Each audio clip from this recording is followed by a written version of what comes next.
Auzubillahiminash-shaytanir-rajim. Bismillahir-rahmanir-rahim. Today we will discussing about the condensation in hydrolysis. यानी class first year है, biology chapter number 2 biological molecule. यानी class first year का जो chapter number 2 है यानी biological molecules इसका नाम है। यानी इसमें आज हम वाटर की कुछ प्रॉपर्टी है इसको डिस्कस करेंगे कि व्हाट इज़ कंडेंसेशन, कंडेंसेशन है क्या चीज़, और इसके बाद हाइड्रोलाइसिस क्या है। यानी इससे पहले लेक्चर में हमने ये पढ़ा था कि मैक्रोमॉलिक्यूल्स क्या है, माइक्रोमॉलिक्यूल्स क्या है, यानी पॉलीमर क्या है। यानी अगर हम इसकी बात करें कि हमारे बॉडी में यानी लिविंग ऑर्गेनिज्म की बॉडी में जो मॉलिक्यूल्स हैं, जो लार्जर साइज़ में जो मॉलिक्यूल प्रेजेंट हैं, इसको हम नाम देते हैं मैक्रोमॉलिक्यूल्स। यानी मैक्रोमॉलिक्यूल का दूसरा नाम है पॉलीमर। यानी पॉलीमर हम किस चीज़ को कहते हैं या मैक्रोमॉलिक्यूल्स किस तरह बनता है। यानी पॉलीमर की अगर हम बात करें कि पॉलीमर क्या चीज़ है यानी, और इसके साथ साथ मोनोमर क्या है। यानी मैक्रोमॉलिक्यूल्स या पॉलीमर, हम जब दो मोनोमर आपस में कंबाइन होते हैं तो वो एक पॉलीमर बनाता है। यानी फॉर एग्जांपल अगर हम प्रोटीन की बात करें, यानी पॉलीमर कौन कौन से हैं, यानी जो मैक्रोमॉलिक्यूल है वो कौन कौन से हैं। यानी प्रोटीन, कार्बोहाइड्रेट्स और इसके साथ साथ न्यूक्लिक एसिड, ये सारे क्या है, ये एक पॉलीमर्स है।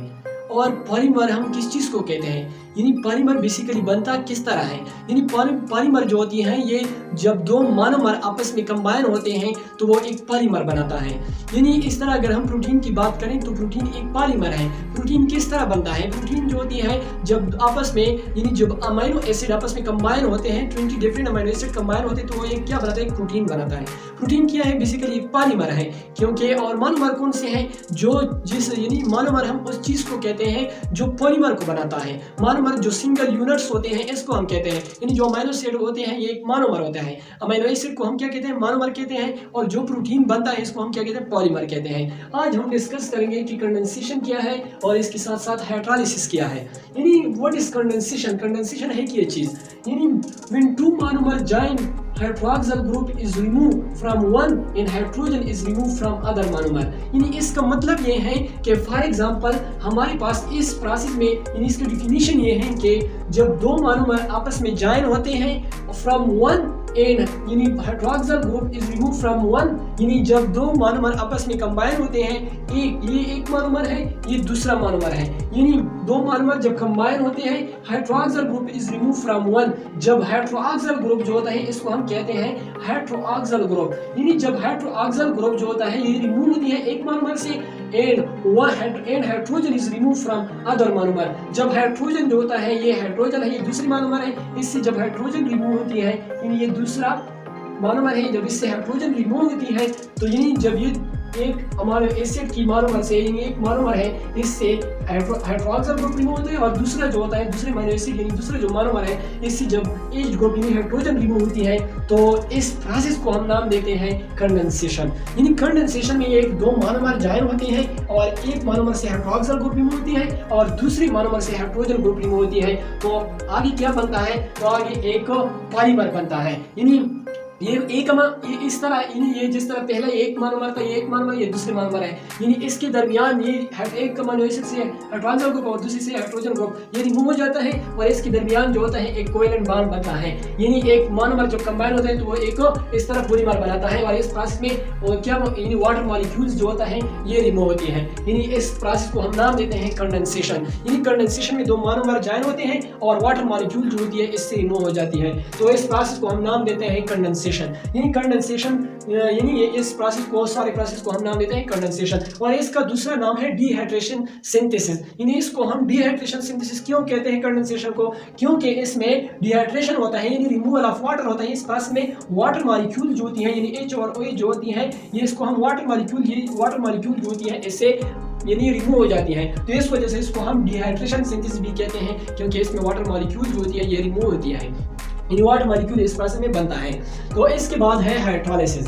यानी हाइड्रोलाइसिस में पॉलीमर यानी macromolecules are break down into monomer, बिल्कुल इसका अपोजिट है, यानी कंडेंसेशन का बिल्कुल अपोजिट है कि हाइड्रोलाइसिस, हाइड्रो मींस वाटर, यानी लाइसिस मींस स्प्लिटिंग। यानी इस प्रोसेस में क्या होती है, एक पॉलीमर जो होती है यानी मैक्रोमोलेक्यूल जो होती है ब्रेक होती है मोनोमर में बाय एडिशन ऑफ वाटर। जब हम एक पॉलीमर को या मैक्रोमोलेक्यूल को जब हम वाटर को ऐड करें तो इस पॉलीमर या मैक्रोमोलेक्यूल की ब्रेक डाउन होती है मोनोमर में। तो ऐसे प्रोसेस को हम नाम देते हैं हाइड्रोलिसिस।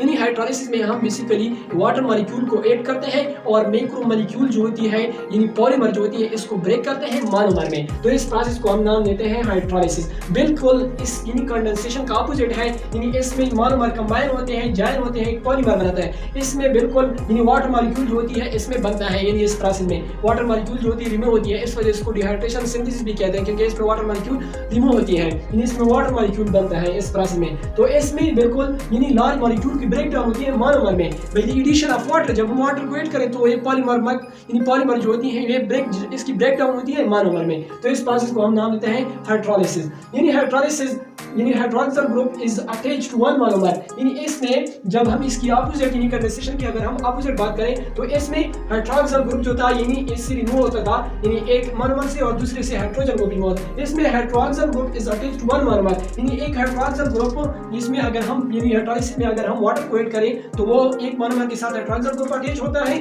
और दूसरे मोनोमर के साथ हाइड्रोजन ग्रुप अटैच होता है, यानी दूसरे मोनोमर के साथ हाइड्रोजन ग्रुप को अटैच होते हैं। तो इसमें बेसिकली क्या होती है, यानी लार्ज मॉलिक्यूल की ब्रेक डाउन होती है मोनोमर में by the addition of water. यानी इस दोनों प्रोसेस में यानी फॉर एग्जांपल हाइड्रोलिसिस में सक्रोज मॉलिक्यूल है, यानी सक्रोज क्या है, एक क्या होती है, एक डाइसैकेराइड होती है, एक कार्बोहाइड्रेट्स होती है, यानी डाइसैकेराइड होती है। इसके साथ जब वाटर हम ऐड करें तो वो इससे क्या बनता है, यानी ग्लूकोज यानी सक्रोज किस चीज से बनता होता है, कोई इसमें कौन कौन से मोनोमर यूनिट होते हैं, इसमें बेसिकली ग्लूकोज प्लस फ्रक्टोज जब कंबाइन होते हैं तो वो एक सक्रोज बनाता है। तो सक्रोज के साथ अगर हम वाटर को ऐड करें तो इसकी ब्रेक डाउन होती है ग्लूकोज प्लस फ्रक्टोज में, यानी मोनोमर, ये दोनों मोनोमर हैं ग्लूकोज प्लस फ्रक्टोज।